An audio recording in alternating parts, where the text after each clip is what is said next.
नमस्कार, फाइटर समाचार में आपका स्वागत है। पेश आज 9 अक्टूबर दोपहर 3 बजे राजस्थान की खास खबरें।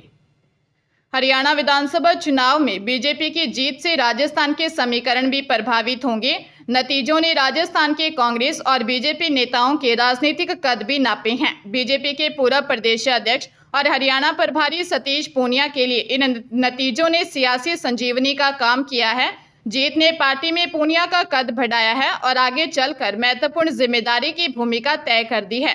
वही कांग्रेस की हार से सीनियर ऑब्जर्वर बनाए गए पूर्व सीएम अशोक गहलोत की रणनीति पर सवाल उठेंगे। वे डैमेज कंट्रोल नहीं कर पाए। ये नतीजे कुछ हद तक राजस्थान में 7 सीटों पर होने वाले उपचुनावों का नैरेटिव भी सेट करेंगे। उपचुनावों में भी हरियाणा के नतीजों से बीजेपी को नैरेटिव के तौर पर लाभ जरूर होगा। कांग्रेस जिस तेजी से बीजेपी और सरकार पर राजनीतिक हमले कर रही थी, उन हमलों की धार अब कुंद पड़ेगी। इस हार ने कुछ समय के लिए बीजेपी को राजस्थान में भी अपर हैंड पर ला दिया है। बूंदी की पोक्सो कोर्ट के न्यायाधीश महोदय सलीम बदर ने नाबालिग के अपहरण व रेप के 2 दोषियों को 20-20 साल के कारावास के साथ आर्थिक दंड से दंडित किया है।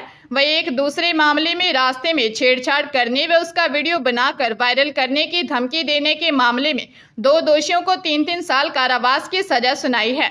पहला मामला अप्रैल 2023 का है, जिसमें फरियादी ने बसौली थाने में दी रिपोर्ट में बताया कि शाम के समय पीड़िता शौच करने के लिए बाहर गई थी और काफी समय बाद घर नहीं लौटी। परिजनों ने तलाश की पर कोई पता नहीं लगा। बाद में पता चला कि 2 आरोपी पीड़िता को बहलाकर भगा ले गए हैं। पुलिस ने पीड़िता को दस्तयाब किया। पीड़िता ने बताया कि आरोपी उसे बहला फुसला कर ले गए और उसका रेप किया। जोधपुर में महिला डॉक्टर को 24 घंटे तक डिजिटल अरेस्ट कर उसके साथ 6 लाख रुपए की ठगी के मामले में गुजरात से 2, यूपी से 1 और एमपी से 1 युवक को कुड़ी थाना पुलिस ने गिरफ्तार किया है।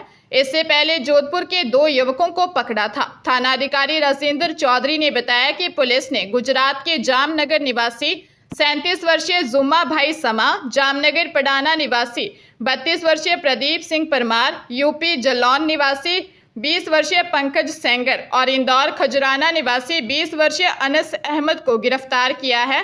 पैसों को सबसे पहले जोधपुर गुड़ा बिश्नोइया निवासी कालू बिश्नोई नाम के व्यक्ति के खाते में ट्रांसफर किया गया था। कालू के खाते में पैसा आते ही कुछ ही देर में 5 अलग अलग खातों में पैसों को ट्रांसफर कर दिया गया।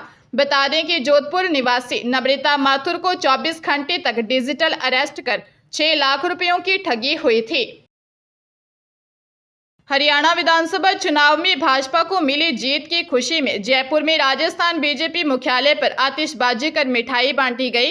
इस दौरान मुख्यमंत्री भजनलाल शर्मा, भाजपा प्रदेश अध्यक्ष मदन राठौर समेत बड़ी संख्या में भाजपा कार्यकर्ता मौजूद रहे। वहीं मुख्यमंत्री भजनलाल शर्मा ने बीजेपी ऑफिस में जलेबी बनाई, आतिशबाजी कर अपनी खुशी जाहिर की। मुख्यमंत्री भजनलाल शर्मा ने कहा, हरियाणा की जनता ने भारतीय जनता पार्टी रीति नीति पर विश्वास किया है।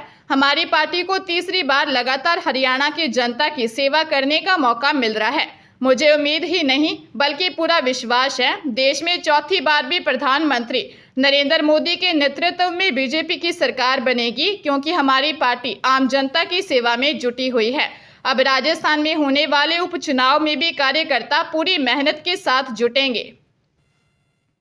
जैसलमेर में 4 दिन पहले 2 मासूम बच्चों के मर्डर के मामले में पुलिस ने उनके दूर के रिश्ते के चाचा और मौसी को गिरफ्तार किया है। दोनों बच्चों 7 वर्षीय मोहम्मद हसनैन और 8 वर्षीय मोहम्मद आदिल ने 26 वर्षीय चाचा एहसान अली और 20 वर्षीय मौसी सोनिया बानो को आपत्तिजनक हालत में देख लिया था। बदनामी न हो जाए इस डर से युवक युवती ने दोनों बच्चों को मार डाला था। पुलिस दोनों आरोपियों से पूछताछ कर रही है। पुलिस के अनुसार एहसान और सोनिया बबर मगरा इलाके में पड़ोस में ही रहते हैं। दोनों का कई साल से अफेयर है। 5 अक्टूबर को एहसान के घर में दोनों मिले। इस दौरान हसनैन और आदिल खेलते खेलते घर में आ गए। दोनों बच्चों ने एहसान और सोनिया को आपत्तिजनक स्थिति में देख लिया था। दोनों ने बदनामी के डर से बच्चों को मार डालने का निर्णय लिया। बांसवाड़ा जिले में बांसवाड़ा जयपुर मार्ग पर सैनावासा के पास अनियंत्रित ट्रॉली ने एक बाइक सवार युवक को चपेट में ले लिया, जिससे युवक की मौत हो गई। दुर्घटना सैनावासा चौकी से कुछ आगे हुई। जानकारी के मुताबिक मृतक बस्सीआड़ा निवासी 28 वर्षीय विशाल कलाल बांसवाड़ा से घर जा रहा था। सामने से आ रहे ट्रॉली ने चपेट में ले लिया, जिससे उसकी मौत हो गई। मृतक विशाल सरकारी कर्मचारी कनिष्ठ लिपिक था। उसकी सगाई हो चुकी थी तथा अगले माह नवंबर में शादी होने वाली थी। शादी को लेकर परिजनों में उत्साह था, वे सभी तैयारियों में लगे हुए थे। विशाल की मौत हो जाने से परिजनों व कलाल समाज में शोक की लहर छा गई। पुलिस मामले की जांच कर रही है।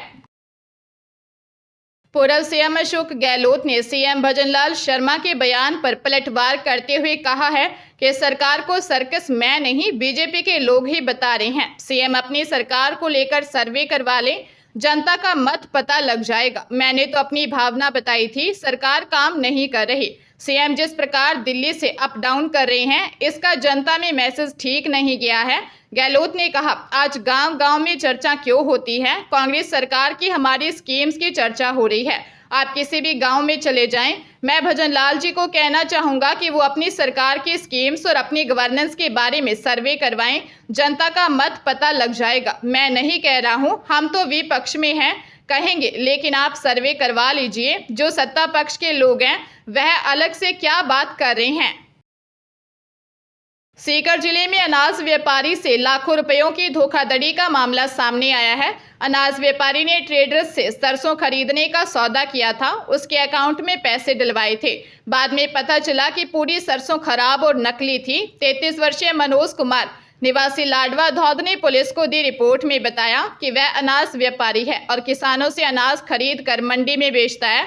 उसने 5 अप्रैल 2024 को विशाल शर्मा निवासी जयपुर से 60 टन सरसों का प्रति क्विंटल 4500 रुपये के हिसाब से सौदा किया, जिसके एवज में व्यापारी ने विशाल शर्मा को 15 लाख रुपए उसके अकाउंट में ट्रांसफर करवाए।